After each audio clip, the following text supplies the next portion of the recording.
talk about how can you enable this sign or know how you can do that on your Upwork Challenge app.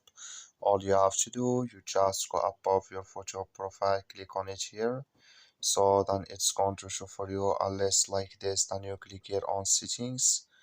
Then it's going to take you to next step here. Then all you have to do, just click here on notification settings.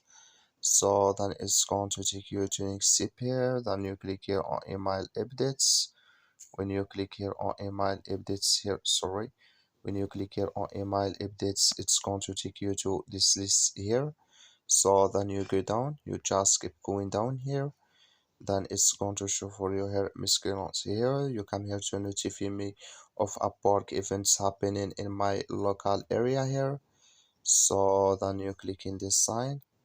That like you see here, this color show for us. That's mean it's enabled with us now.